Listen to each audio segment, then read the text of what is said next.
ये नहीं आ रहा आपका ये। हेलो, ये तो आ रहा है ये, बट ये नहीं आ रहा इस, ये जो है ये माइक किस चीज़ के लिए, आपके लिए? ये मेरे को ये साउंड इधर से आएगा। अच्छा, ये आपका डायरेक्ट जाएगा। ओके ओके, अच्छा ठीक है ठीक है।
His Excellency Dr. Ausaf Sayed, the Ambassador of India to the Kingdom of Saudi Arabia, His Excellency Dr. Faisal Al Sugair, President and CEO of the Saudi Center for International Strategic Partnerships, Dr. Ahmed Asiri, Assistant Supervisor of Clinical Excellence, General Directorate, Ministry of Health, Dr. Fawaz Al Hussain, Consultant and Professor at College of Medicine, King Saud University, and an ex-board member at TUV Austria, office bearers of the Executive Council of the Riyadh chapter of the ISMF, distinguished guests, ladies and gentlemen, Masail Khair, Namaskar, and good evening.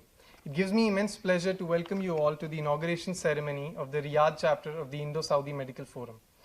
I also take this opportunity to welcome the virtual attendees for today's function, including members of the ISMF as well as members of the Executive Council of the Jeddah chapter who have joined us from all parts of the kingdom today. The ISMF was originally conceptualized in 2006 by then Consul General of India in Jeddah and now Ambassador of India to Riyadh, His Excellency Dr. Ausaf Sayed, as a high-level institutional mechanism to foster collaboration between the medical fraternities of both our countries. The Jeddah regional chapter was a highly successful project and has paved the way for a pan-Saudi Arabian organization. It was therefore rightly chosen as the first regional chapter to be inaugurated for the newly revamped ISMF. 2 weeks ago, on December 25th, the Jeddah chapter of the ISMF was inaugurated by the Ambassador of India to set up the first leg of the 3 regional chapters. The 3rd regional chapter in Dammam is also being planned and would be launched in the next few months. The revamping and upscaling of the ISMF is highly overdue and is imperative to widen the scope and impact of the organization. The 3 regional chapters of the ISMF would be led by regional executive councils, and the organization would facilitate communication and foster linkages between medical professionals, experts, and relevant stakeholders from the pharmaceutical, healthcare, and other allied sectors of both countries. Details regarding the opportunities, objectives, scope, and agenda of this forum would be deliberated upon by the esteemed panel of speakers this evening. Now, without further ado, I would request the chief guest of tonight's function, who is also the patron of the Indo-Saudi Medical Forum, His Excellency Dr. Ausaf Sayed, the Ambassador of India, to kindly give his keynote remarks.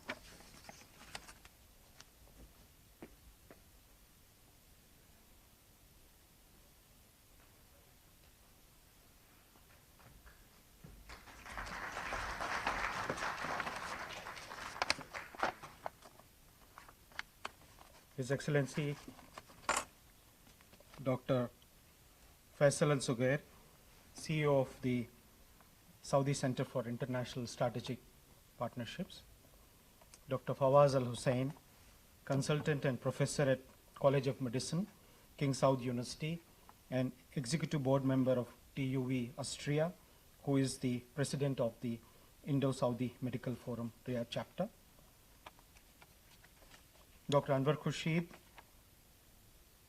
Royal Protocol Physician, King Abdulaziz Medical City National Guards and Vice President of ISMF, Dr. Sandeep Gupta, the Director Healthcare Planning, InterHealth Canada, General Secretary of ISMF, Dr. Yadullah Sayed, Physician, King Abdulaziz Medical City and Joint Secretary cum Treasurer, distinguished guests, ladies and gentlemen, a very warm welcome to you and a good evening to all of you.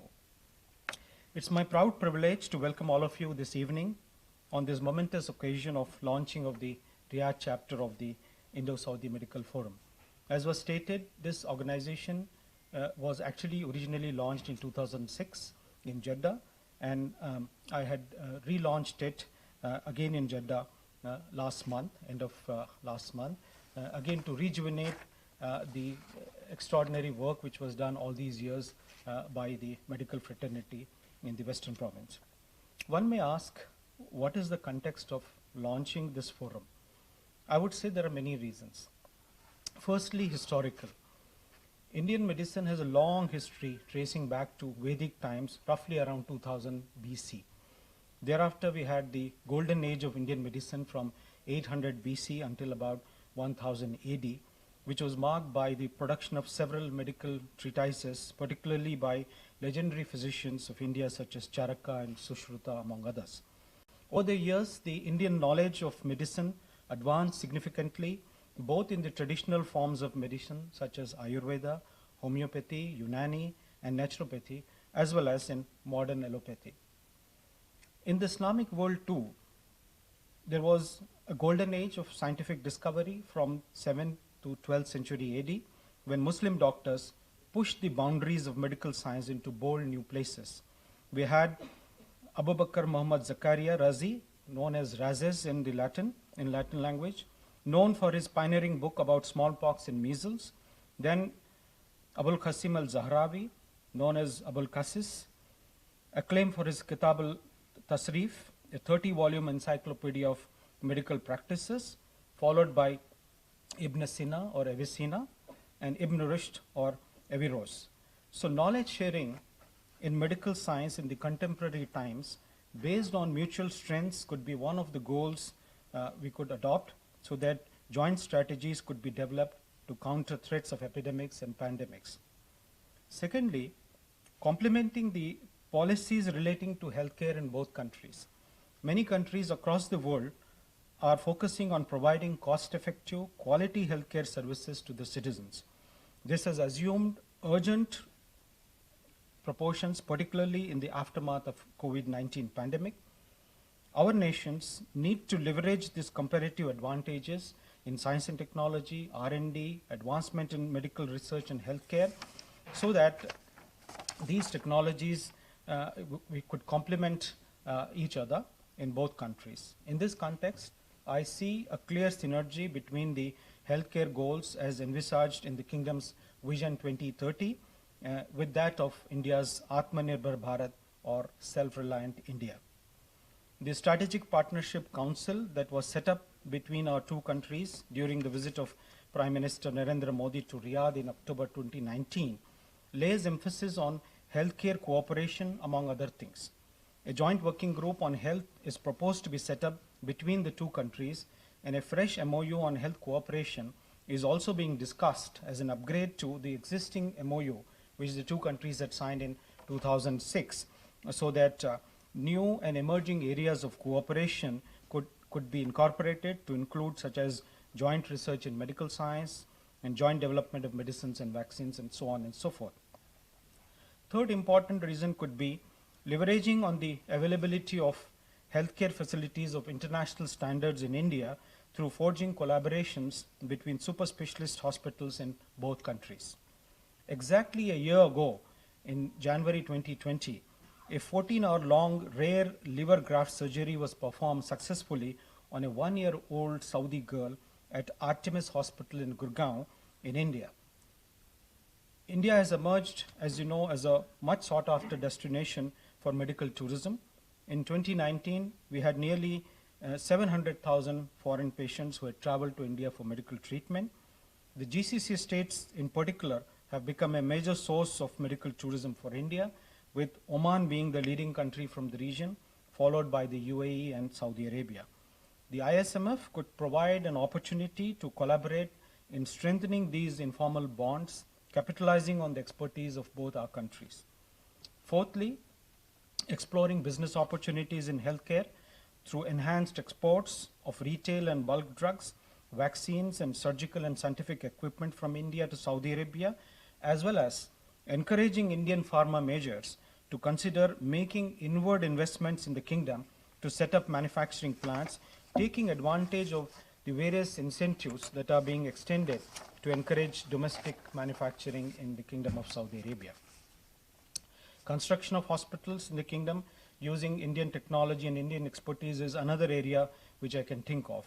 Also, in the IT, you know, India is very well developed, and we could also think of integrated health management solutions for use in hospitals, extended care facilities managed by the Indian hospitals. The options and the opportunities are plenty, as I can see. Lastly, I feel increasing public awareness on various health-related issues, including common, rare, and lifestyle diseases, as well as enriching knowledge within the medical fraternity through CME modules, and supporting voluntary organizations in the healthcare field such as WHO, Saudi chapter, Saudi Red Cross, Saudi Red Crescent. All these could also be explored as part of the objectives of ISMF. I would like to assure that the Embassy of India, Riyadh, as well as the Consulate General of India in Jeddah, will continue to play the role of facilitators in strengthening bilateral collaboration in healthcare sector. However, it would be up to the executive councils of the ISMF chapters to steer the agenda forward and lay down a roadmap of meaningful activities. I believe that the ISMF has the potential to emerge as a useful platform like a non-profit organization that could facilitate a dialogue between medical professionals and allied stakeholders from both countries, and also provide a supporting framework to the countries, the health ministries, and the other healthcare organizations. I would like to conclude my remarks by congratulating the President and other office bearers of ISMF and thanking all the distinguished guests who have gathered here and all participants, including those who have joined us through the virtual mode, for attending this important ceremony. Thank you very much. Enjoy the evening.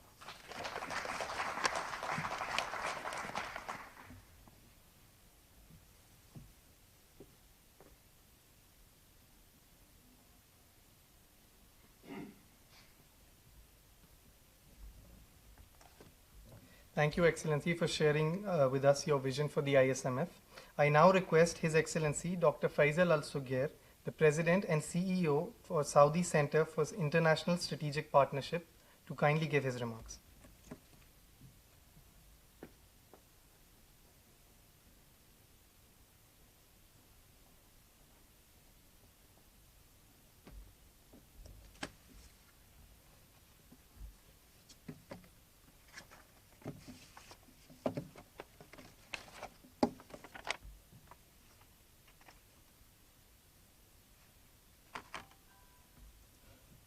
Your Excellency, distinguished guests, ladies and gentlemen, first allow me to express my gratitude to His Excellency the Ambassador of the Republic of India, Dr. Asif Saeed, and the Indian Embassy members on their efforts to strengthen the Saudi-Indian strategic partnership by organizing such an important event.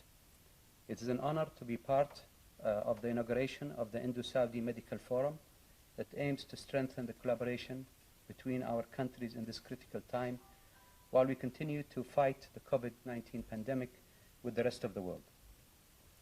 The Kingdom of Saudi Arabia and the Republic of India have fostered close ties for many generations. The deep-rooted relationship between our two countries was translated into a strategic partnership when the Saudi-Indian Strategic Partnership Council Agreement was signed by His Royal Highness the Crown Prince and the Honorable Indian Prime Minister during his visit to Saudi Arabia in October 2019. The Strategic Partnership Council aims to elevate the Saudi-Indian long-standing and multifaceted relationship to a higher level of strategic cooperation with focus on key areas of interest for the prosperity of both nations, and to maximize the economic potential of both countries, which shall reflect on the ongoing transformation of our economies in the global economic order.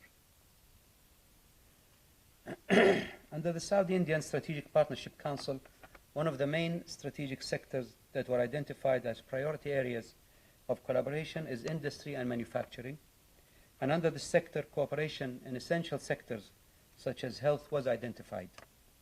Therefore, we are excited that the Indo-Saudi Medical Forum is being inaugurated to promote dialogue in this sector. Ladies and gentlemen, as you all know, healthcare is a priority for governments to ensure their people's wellness. Recently and during the G20 Riyadh Summit, global leaders committed to exceptional actions and measures to support the global healthcare system in fighting COVID-19. Saudi Arabia allocated more than 175 billion Saudi riyals in its 2020 budget for the health sector, which is the largest ever allocated health budget in Saudi Arabia. At the same time, the demand on the healthcare sector in Saudi Arabia is increasing for a population that is rapidly growing. By 2030, the population is expected to reach 40 million. Furthermore, Saudi Arabia imports 70% of its pharmaceutical products, 98% of its medical devices products, all of which present massive opportunities for India to increase its collaboration and investment in Saudi Arabia. India's healthcare professionals have always been vital in the development of Saudi Arabia's healthcare system, where there is already a noteworthy cooperation. We are certain that India has a huge range of competencies in the health sector, which includes hospital operation, medical devices, pharmaceutical manufacturing, R&D, and advanced technologies in this sector. And it's now the time to boost the collaboration in this sector and advance it by encouraging private sector in both countries to utilize these opportunities for the benefit of our two countries' people. Your Excellency, ladies and gentlemen, the health sector has been the major topic globally for the past year. The pandemic showed us all the need to advance collaboration in this sector.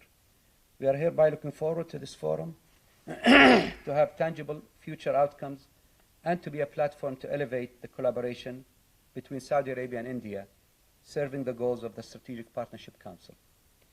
I thank you once again, Your Excellency, ladies and gentlemen, and I wish you all a great and enjoyable evening.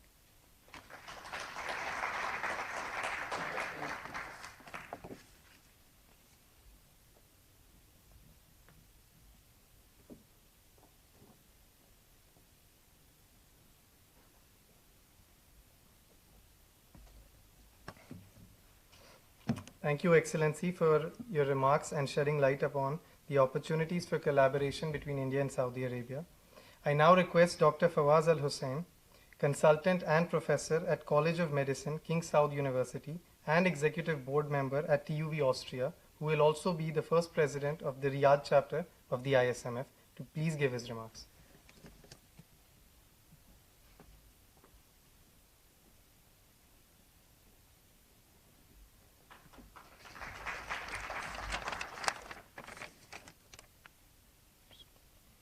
His Excellency Dr. Awsaf Saeed, His Excellency Dr. Faisal Al-Sugair, dear doctors and colleagues, good evening. First of all, I would like to thank His Excellency Dr. Awsaf Saeed for establishing this medical forum, and hopefully it works effectively in collaborating and coordinating the Saudi and Indian medical interests in a reciprocal way. I would also like to thank all of you doctors and colleagues for accepting the invitation to join us as a member in this unpaid volunteering community service. I would like also to mention the fact that this forum is not a substitute or by any means an alternative to any official committee or establishment between the two nations, such as this working under Ministry of Commerce. During this cycle, myself and Deputy Dr. Anwar Khurshid, working together with His Excellency Dr. Awsaf Saeed, will ensure that this forum works within the right scope and purpose. Beside many historical and cultural similarities and harmony between the two nations, what's unique about Saudi and Indian economies is the fact that they complete each other. Saudi Arabia is heavily based on oil and petrochemical production, while Indian economy depends on agriculture, products, industries, and experienced labor. I will mention here 5 medical sectors which I think will be important to include in our discussion in the forum for, during the cycle. However, this list could change based on the opinions of all members in the forum. Number 1, academic and scientific collaboration. Number 2, healthcare facilities and services. Number 3, medical industries and the know-how. Number 4, trading for medical equipment, supplies, pharmaceuticals, and cosmetics. Number 5, medical tourism. Again, this list could change based on the opinion of our members. The most important question here, how can we help? Are we going to provide opinion and some data, or shall we mediate B2B business meetings between the two parties and the two nations?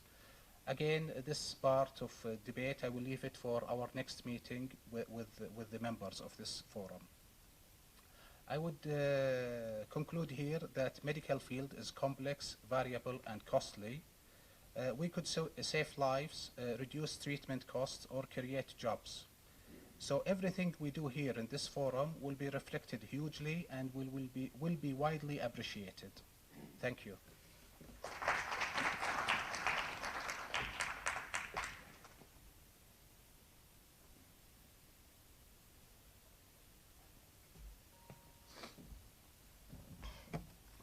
Thank you, Dr. Fawaz Al Hussain, for outlining your views and sharing with us the opportunities which can be explored under this forum. Now, before moving forward, I request the patron of the ISMF, the Ambassador of India, and the President of the Riyadh chapter, Dr. Fawaz Al Hussain, to kindly come onto the stage for the unveiling of the Constitution of the Indo-Saudi Medical Forum.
Thank you, Excellencies. India's healthcare sector has been recognized globally for highly qualified professionals, comparative advantage in manufacturing generic medicine, cutting-edge pioneering research across several domains. To shed further light upon these elements, we will now have a presentation on the Indian healthcare sector and its accomplishments by Dr. Anwar Khurshid, family medicine physician, National Guards Health Affairs, and also who will be the first Vice President of the Riyadh chapter.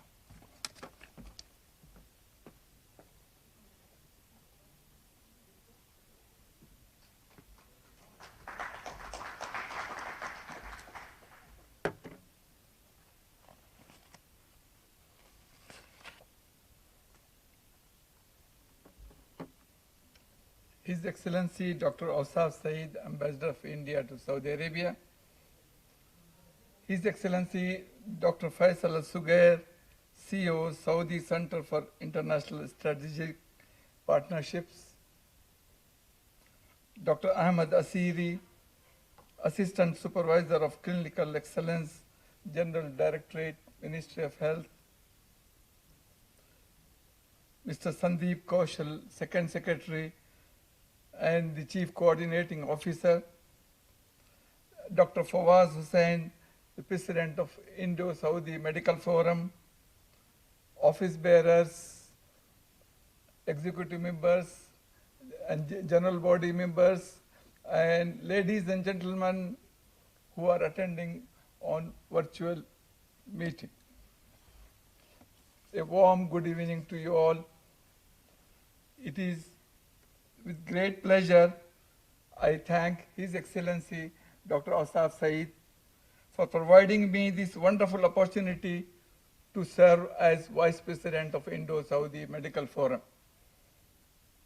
I am excited, Your Honor, to work under a great visionary diplomat. I shall spare no efforts in contributing positively to achieve the aims and objectives of the forum which were outlined by the patron just now.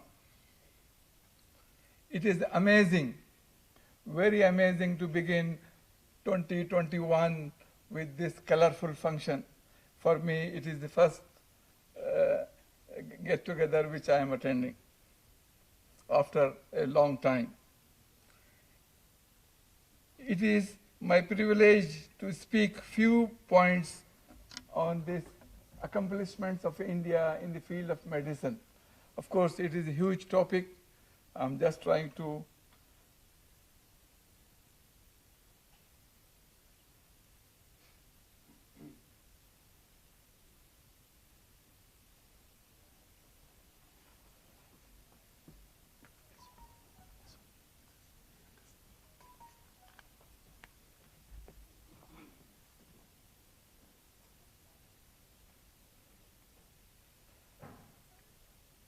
India, with its rich cultural heritage, has been in the forefront in contributing to the medical sciences since ancient times.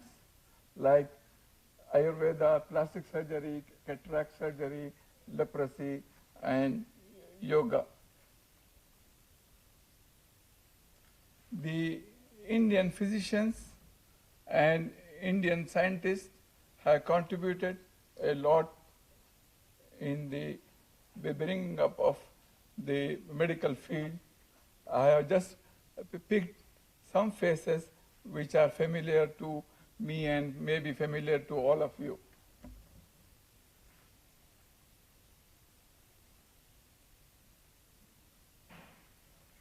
Now, talking about the healthcare industry, there is a steep rise in India.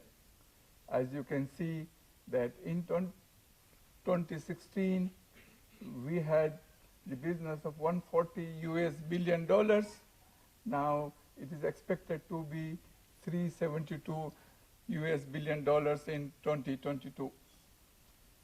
The government spending is around 1.6% of GDP, which is a reflection of the government's keenness on healthcare. It is going to raise to 3% in the coming years. The number of doctors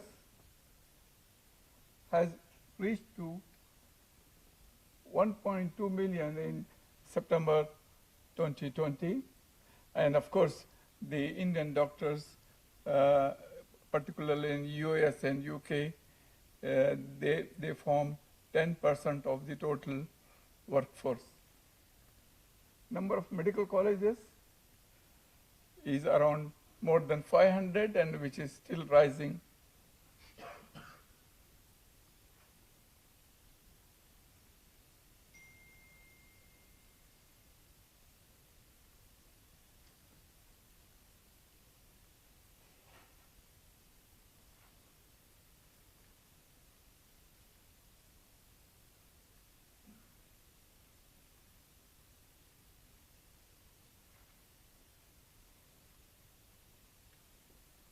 So, India is becoming the finest destination of medical tourism because of the obvious advantages which India has.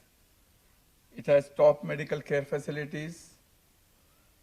It has experienced and proficient healthcare professionals, and the affordability is always there because of the lower medical expenses and the low cost of living, ease of travel, and there are a lot of the facilitation for the travel to India, and ease of communication because English being the predominant language spoken in India.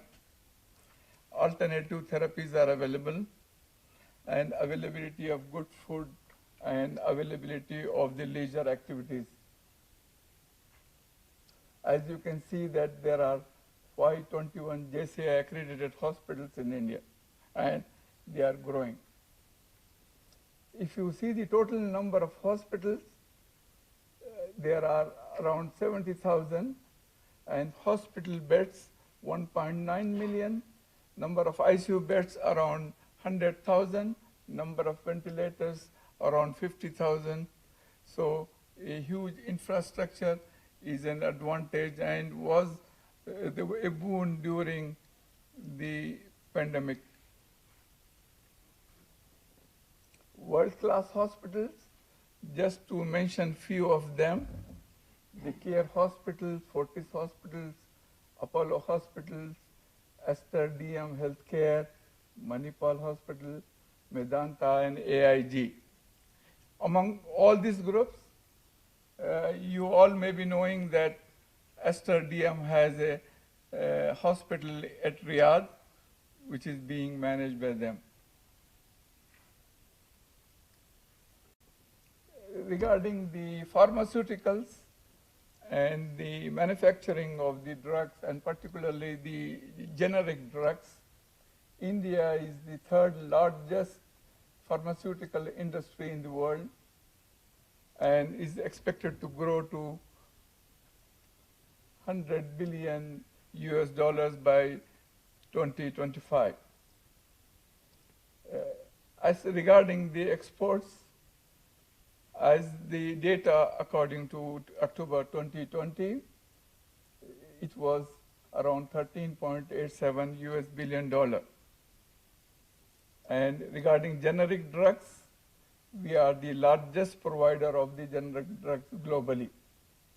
India is a source of 60,000 generic brands across 60 therapeutic categories and manufactures more than 500 different active pharmaceutical ingredients. Regarding the pharma companies, there are the top level 3,000 pharma companies with a strong network of over 10,500 manufacturing facilities. The domestic market has reached 20 billion in 2019, which is 10% more than previous year. And the export is expected to rise 10% every year. Regarding the vaccine, India is vaccine making powerhouse. Is making 60% of the world's vaccine. And regarding the local immunization program, it runs the world's largest immunization program targeting 55 million people. For the vaccination of the COVID-19, the government has approved the emergency use of two vaccines, Covaxin and Covishield. Covaxin is the indigenous vaccine developed by Bharat Biotech in collaboration with ICMR and NIV.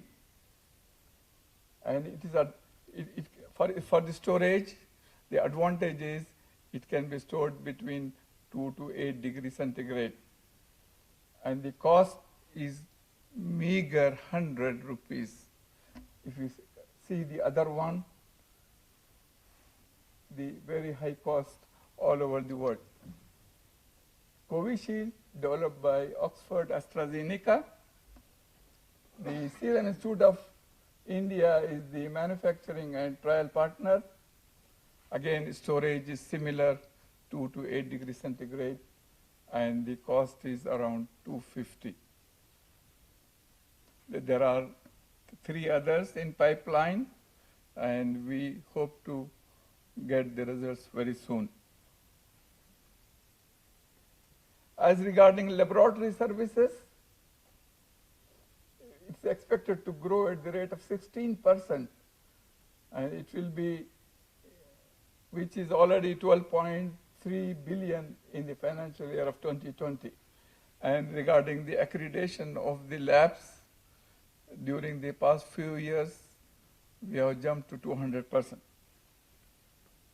Radiology services, radiology industry is currently valued at $4 billion US dollars. In 2014, Apollo Hospital launched a superior remote consulting and diagnostic teleradiology services, which is doing excellent job, and particularly it was very useful during the COVID time. Rehabilitation services have great potential for further development in India. Wellness centers, the overall wellness market in India is estimated to be 6.7 billion, and it is going to create 3 million jobs in the coming 5 years. Regarding medical devices, currently it is valued, the market is valued at 11 billion US dollars, and it is expected to be 50 billion US dollars in another 5 years. There are many domestic medical devices. As you must be knowing, the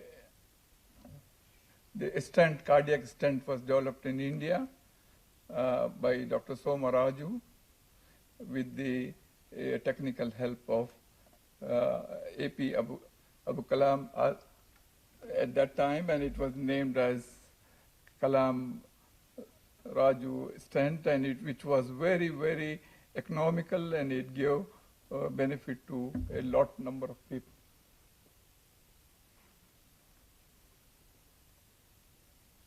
Regarding research, India is ranked as assertive number 13 in the Nature Index for many years.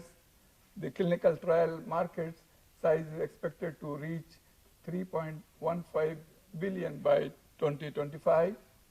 The contract research is the fast growing segment in the Indian healthcare industry.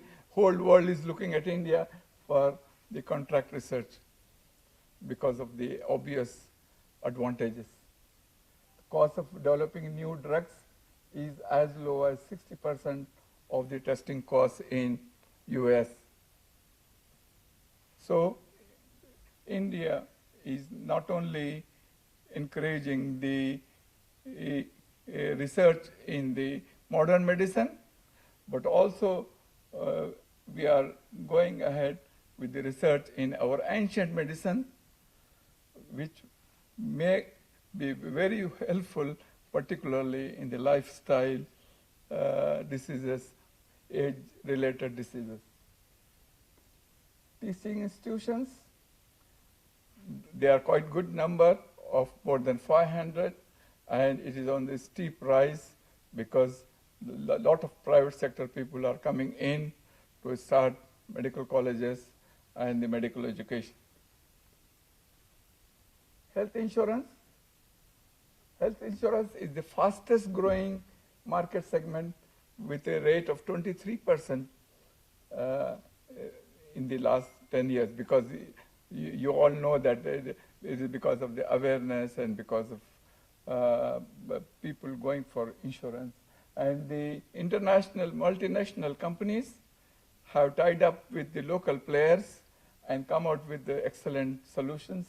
And some of them, you know, I have enumerated that.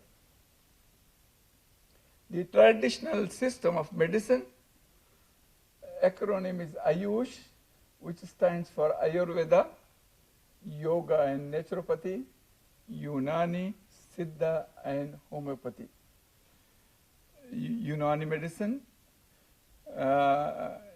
was particularly very popular in the last millennium, particularly in a place called Hyderabad, wherein a lot of people from all over the world used to come, get training in Unani and get the treatment of Unani medicine.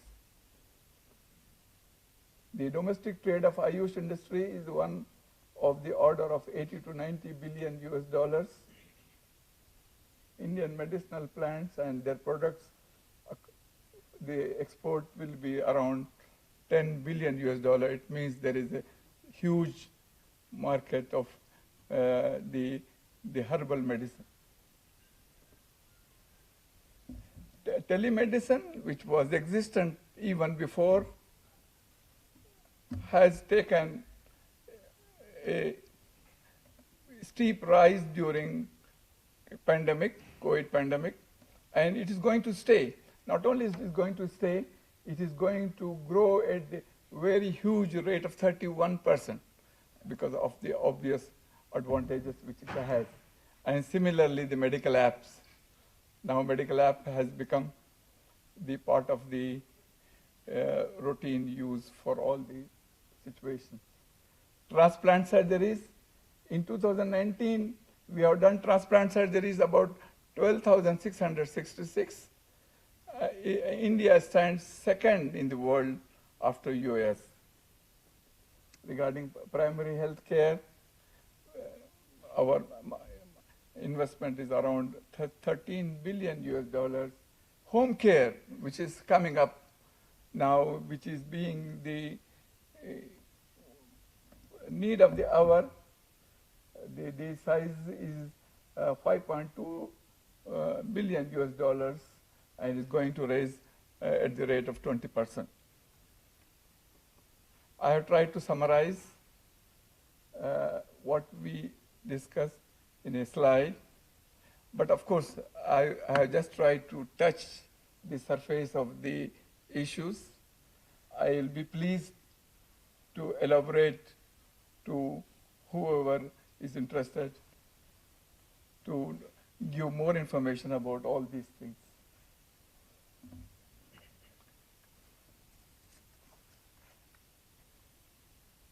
So, as a conclusion, my sincere feeling is India has a great advantage because of the strong demand locally and internationally, the rising manpower, because availability of the well-trained medical professional in the country, which are spread all over the world, and the policy support.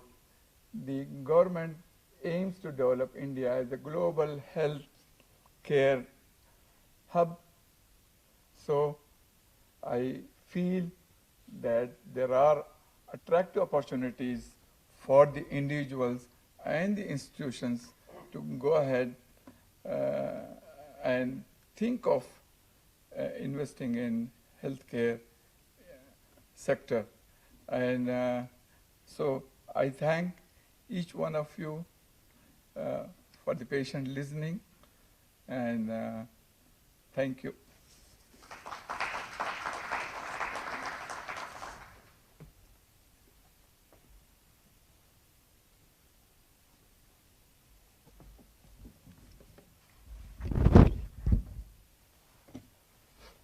Thank you, Dr. Anwar Khurshid, for your comprehensive analysis of India's healthcare sector. Another new area of collaboration between our two countries has been hospital design and project management. I now request Dr. Sandeep Gupta, Director, Healthcare Planning and Consultant, Medical Equipment, InterHealth Canada, who will also be the General Secretary of the Riyadh chapter, to share his views regarding areas of synergy in this particular sector.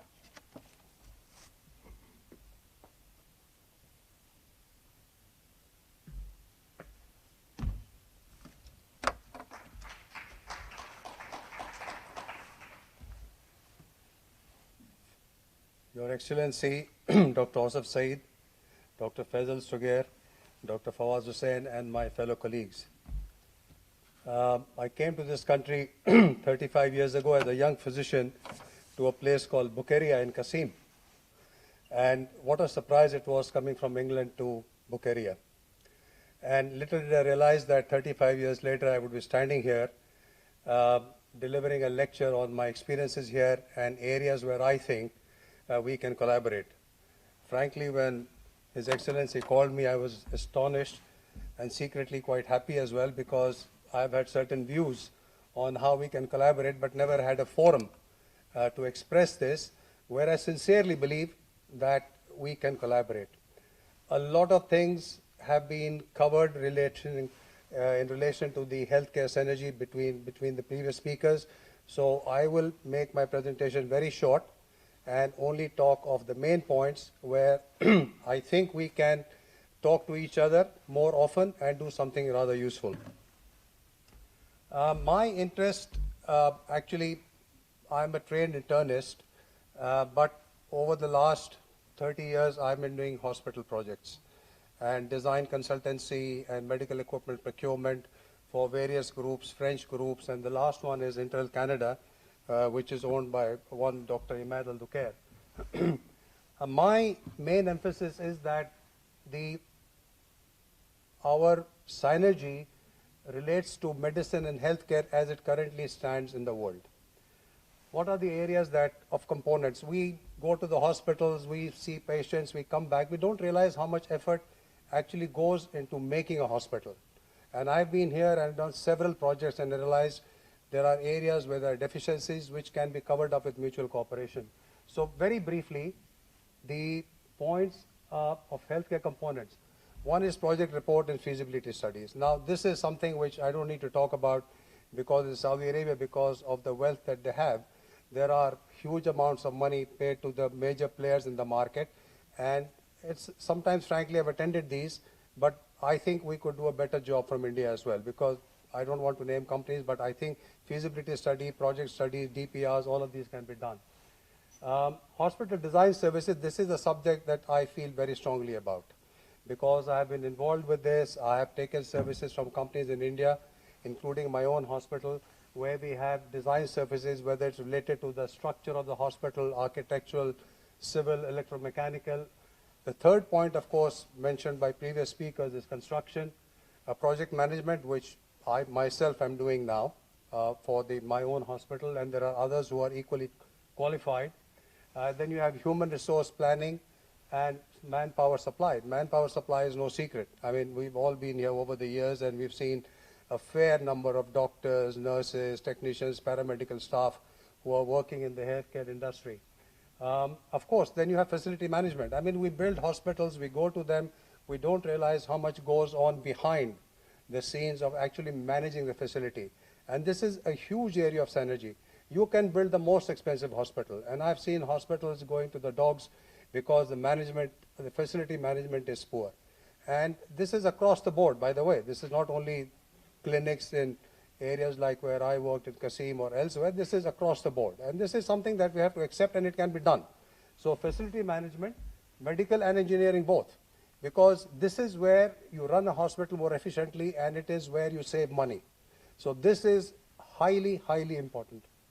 Of course, health IT consultation, we will talk about it a little bit more, because this is a subject which I think deserves huge importance. Procurement, we've talked about pharmaceuticals, everybody's spoken at length about it. This is just a bullet point. And of course, the last point where the synergy now arrives is the actual KSA Vision 2030 and what is the National Transformation Plan. Okay. Now let me here talk about some very significant healthcare stats of Saudi Arabia, because if we are going to be working in Saudi Arabia, it is very important that we look at some of the stats of Saudi Arabia and then identify where the synergy lies. So the population, which one of Dr. Faisal spoke about, a fairly decent growth, 40 million by 2030, by 2035 will be 43 million, and then it goes on. Now, currently at the moment, it's very strange, but it doesn't seem like that, but the articles mention that 70% of the population is less than 40 years. I mean, this is actually a very significant fact. But what is actually happening now is that the middle age and the elderly will increase in the years to come. Now, this is something which is a cycle which will only go up. This is not going to stop. Now, I did not put the numbers here, because there's a recent report from Colliers which has said that the people over 60 will become 170% or 100% more. It doesn't really matter. The important fact is that the number of old people are inexorably going to grow in Saudi Arabia, and we have started seeing that. Now, currently at the moment, there are 77,000 beds, which is a very significant number of beds when you compare it to international standards. I mean, it's international standards maybe 4 per 1,000. Here you have around 2.5 or 3, which is really fantastic.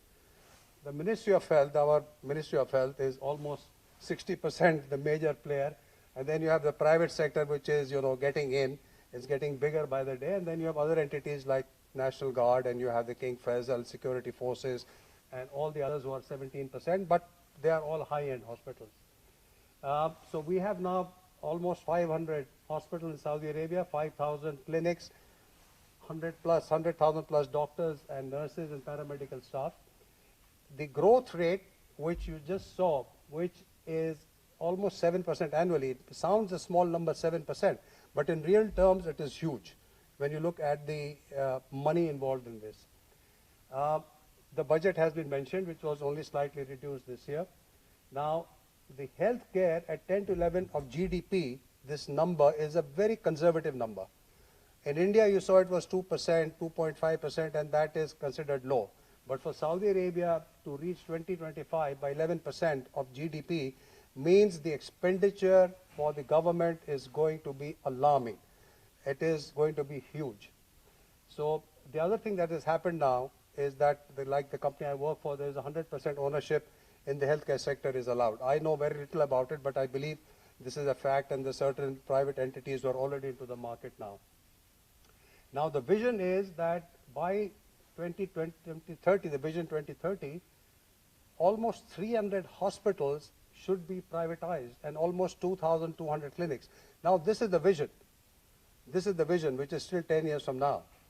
And the government's vision and the national transformation plan are all on healthcare developments. By the way, this is the third largest area where the government spends money after military and education. So you can imagine for a country like Saudi Arabia to be third online, what a significant field healthcare is.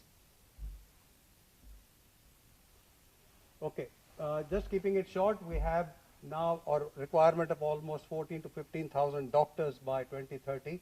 And by default, of course, it means that the number of nurses will be more and the paramedical staff, all of that will be required more. You will need 20,000 additional beds by 2035 and maybe 10,000 by another 10 years. 10,000 sounds not much, but if you look at an average hospital size of Ministry of Health, which is 150 to 200 beds, sometimes 100 beds, 50 beds, you're talking of almost 200 hospitals being built in the next 10 years, which is quite a lot because the country is expanding, the population has become bigger.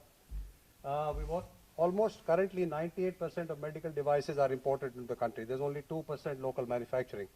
And for me, I worked in the Ministry of Health, I worked in the private sector, I did the complete medical equipment package of Princess Noura. The clients are amazingly different, amazingly different. I mean, somebody will say, okay, give me local manufacturing, yes, you can take it. Certain hospitals, there is no chance. You can't get it in, it has to be from outside. Pharmaceuticals, currently in Saudi Arabia, 70% is imported. And this is a fascinating figure that when I first came to this country, I hardly remember prescribing any medicine made in Saudi Arabia. And this was all imported. Now almost 30% of the medicines are being manufactured locally. And there is a huge plan for the government actually now to say manufacturing has to be local, otherwise you cannot prescribe. And I think this has been signed off recently, and this is going to become one of the major things that will save money for the government. So the pharma market here is around 8 billion, which is 30 billion riyals, and medical devices is around 2 to 3 billion dollars at the moment, 2 to 3 billion dollars. So the question that arises now is that after having presented all these stats and having listened to everybody, what are the main challenges now that are driving the healthcare sector? I mean, as I mentioned before, this is the third largest vertical in the budget after military and education. So there must be something very important about it. One is the very rapid change in demographics and population. And this is not going to stop. This will carry on. By 2030, the population will have increased to 40 million. This has already been mentioned. This is established fact. And this is what I was talking about, that by 2030, those over 60 will increase by around 170%. Now, obviously, this is in the future. None of us has seen what will happen 10 years from now. But looking at the current trends, and if you look at your own Saudi households, you will find that, you know, the number of people who are elderly or require care at home is increasing. I mean, we didn't used to face these problems years back, but now this has become a major issue. And this will lead into an overall demand for very frequent, advanced, and expensive treatment. And LTF, the long-term facility hospitals. I've just visited a hospital of 400 beds by Ministry of Defense. They called us to say, please come and have a look at it, because there is no way that we can actually look after our patients in the military hospital. This is Prince Sultan. They are actually sending their patients to private hospitals. And now they've built their own of 400 beds, and they want private players to come in and say, please manage it, because our cost is too high, which we know, Ministry of Defense cost is high. And if the private sector can get in, that means in collaboration with the local company, Saudi company, and a company like India, for example, this is a field which is just amazing. This is going to grow.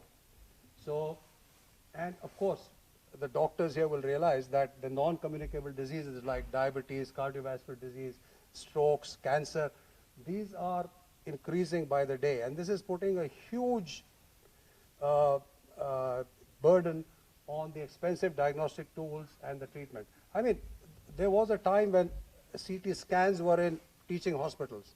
You know, when I first came, now Ministry of Health is asking for CT scan in a 150-bed hospital, 120-bed hospital. It's, you know, that's how technology, because they simply cannot cope with the work. I mean, the diagnostic tools, which at one time, 15 years ago even, I used to supply to 300-bed hospitals, 400-bed hospitals, are now routinely being requested by Ministry of Health, because they're saying that we simply don't have the time to send people in ambulances back and forth, back and forth. So let's do it here. And then the care, the clinical care has, you know, the doctor will know, has improved a lot in the Ministry of Health. So all this is now placing a huge burden on the healthcare. So this brings us to the obvious question: what is the new healthcare strategy locally? What is happening? So to address this, we have Vision 2030 and the National Transformation Program, which is essentially a very fast trajectory to privatization in healthcare, which is otherwise the new buzzword in Saudi Arabia is PPP. Everywhere you go in business meetings, I meet friends, my banker friends, I play golf, everybody is talking about PPP. You know, it's already happened in power, it's happened in water, and it's going to happen now in healthcare. Like it or not, PPP is here. Okay? The problem, however, because the company I work for is very good in PPP, is actually trying to understand what PPP actually means with the ministry, because it means public-private partnership. The ministry, unfortunately, cannot get out of its mold of, you know, being the boss, being there, you know, which is simply not on. Public-private partnership means that the private party has a big say. You have to save money. You need a lean, mean machine, which in the ministry does not happen. I went to King Salman Hospital here for a PPP. You'll be amazed, you know, it's one of the older hospitals. They had, I think, 14 beds for pediatric intensivists, and they had 9 consultants. So I was thinking to myself, this is a great job, you know, 9 consultants, 15 beds. I mean, and you, in PPP, you are not allowed to reduce, but that cannot happen. In PPP, you have to make a decision that, look, you have to bring the cost down. Certain people will have to be laid off, you know, and given alternative jobs. So this is very important. We have to realize this. So I'm only going to mention the key points of the healthcare strategy. One is that the Ministry of Health wants that its role, instead of being a service provider, will now move to supervision and regulation. This is PPP. They want to supervise and regulate, but they have to understand what supervision and regulation actually means, not being on your head all the time. Of course, private healthcare expenditure. They want more people to come in, and that is already happening. I mean, Riyadh in itself, I think in the last few years, has had a whole plethora of private hospitals, my hospital being one of them. Of course, the quality of preventive and therapeutic medicine has to improve. This goes by default.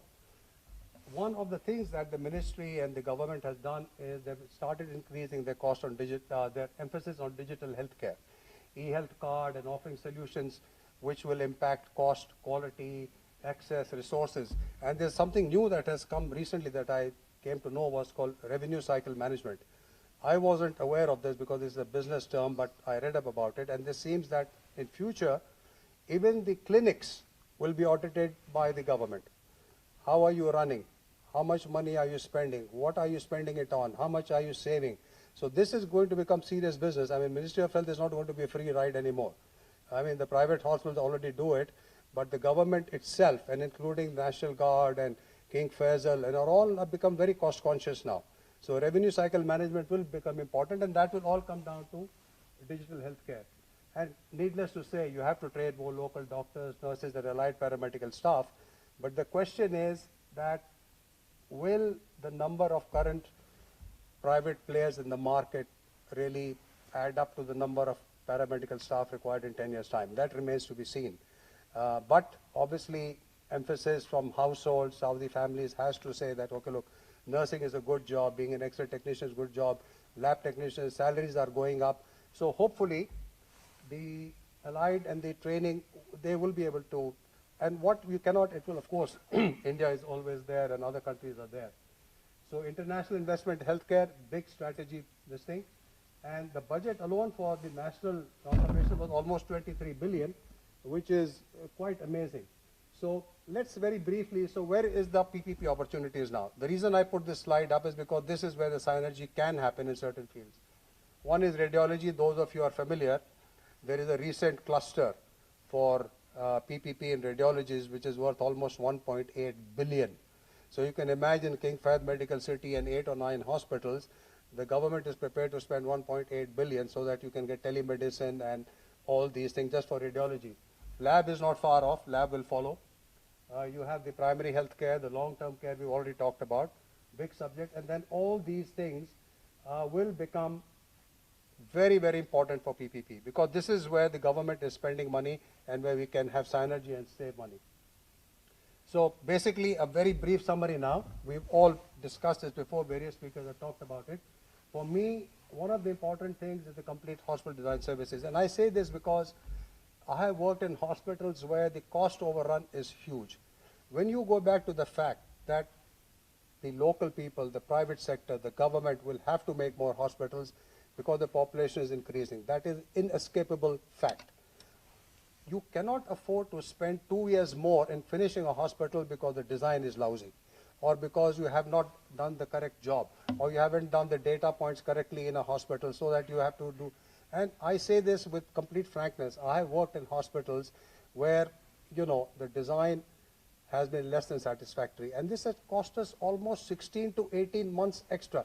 Now imagine paying 100 people extra for 18 months. It's ridiculous. So if you have a hospital design which is structural, medical, MEP, medical equipment planning done well, you will finish on time. And this is for the private sector and the government sector. You will save untold amount of money if the design services are good. And construction of hospital, yes, I mean, there are several companies. I did 3 hospitals with Larsen and Toubro in Rafah, Khafji and Domat. We built 3 hospitals with an Indian company and a French consortium. And we did a very good job at a very reasonable price. Construction supplies, definitely. Health IT, we've talked about. India can offer digital solution or solutions across the entire spectrum of healthcare. Believe me, whatever is in your mind, it can be done. Whether it's apps, whether it is HMIS, whether it is ERP, ERM. I'm throwing these words around. I'm a doctor, but since I started doing hospitals, they become daily, for me to know these words and to learn about them. Pharmaceuticals, yes, definitely. A very big field. And I used to, when I first came and started prescribing medicine in this country, oh my God, the top-notch medicines, to an example, Zantac, Ranitidine, when it went to a private market, it was like something like 90 riyals for 20 tablets from Glaxo. The same Glaxo company produces Zantac in India for 20 times less price. And I, who suffer from a bit of GERD, reflux disease, I used to bring my medicines from there because Zantac stopped being available in the Ministry of Health because it was getting too expensive. So my question is that 1.3 billion people can relieve their acidity with Zantac made in India. Why can't the people here?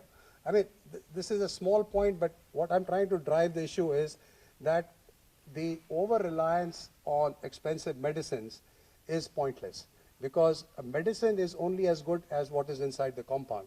So you can save literally billions here by just looking beyond the other companies and looking at pharmaceuticals from India, which the previous speaker has spoken.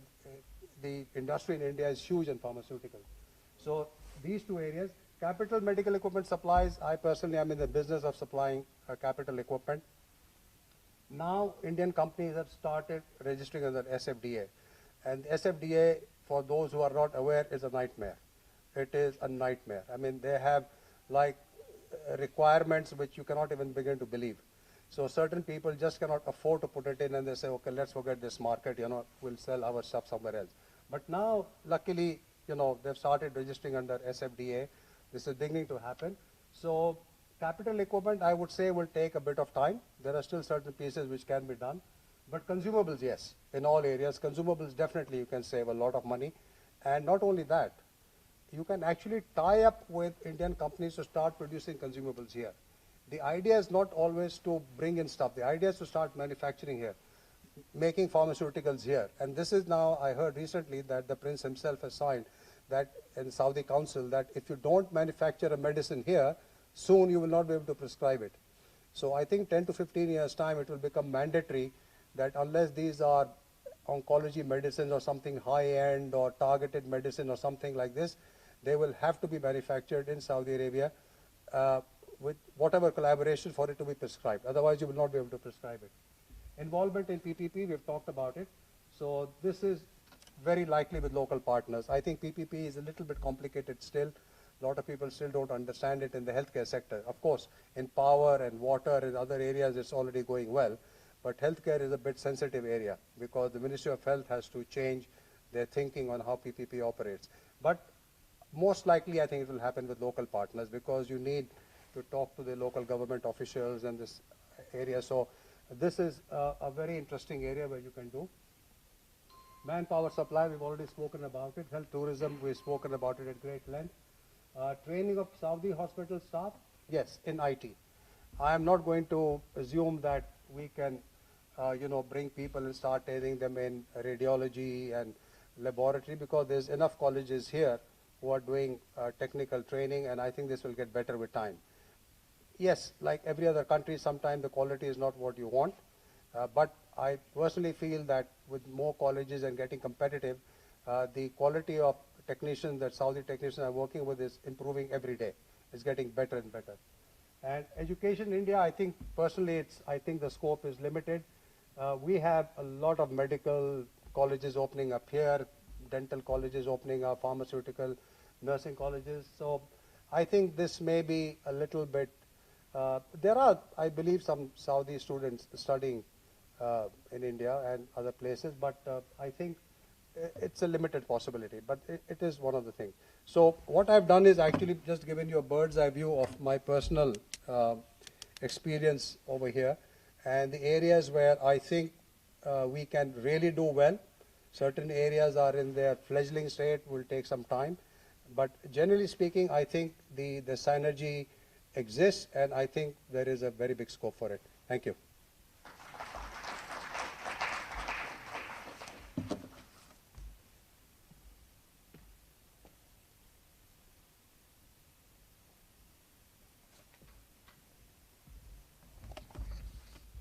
Thank you, Dr. Sandeep Gupta, for identifying particular subsectors for healthcare cooperation between our two countries. We will now have the cake cutting ceremony to mark the official launch of the Riyadh chapter of the Indo-Saudi Medical Forum.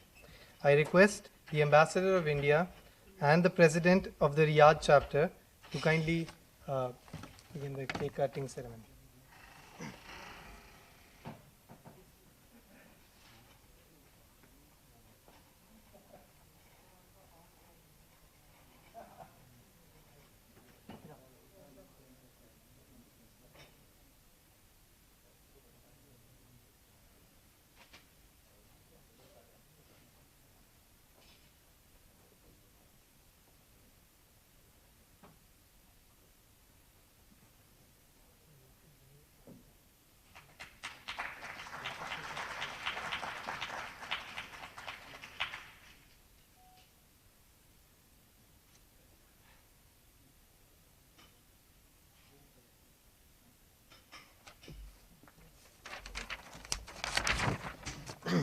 Thank you, Excellencies.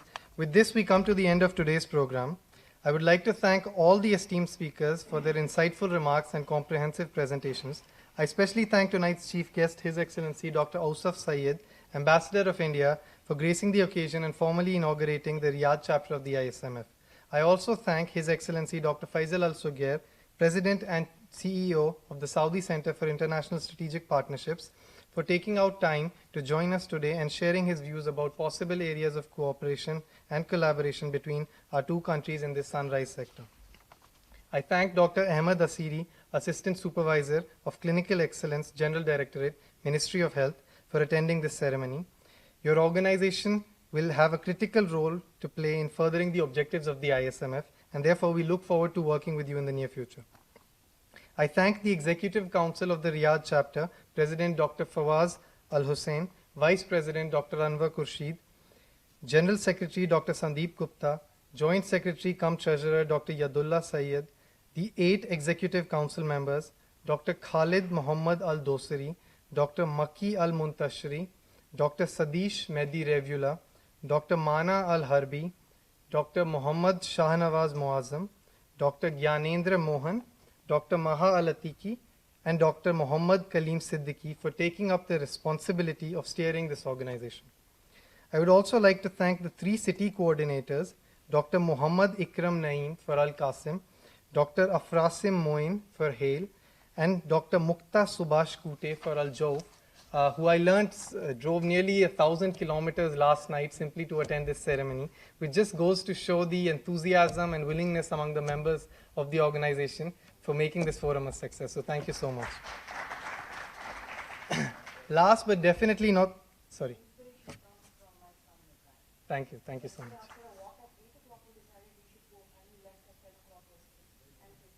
Thank you so much for coming. Last but definitely not the least, I would like to thank the virtual attendees, including Riyadh chapter members and the Jeddah Executive Council, as well as all other distinguished guests who have been present today for joining us at this inauguration ceremony. We look forward to seeing you in future engagements and activities of the ISMF. Thank you. I now request all the guests to please join us for dinner.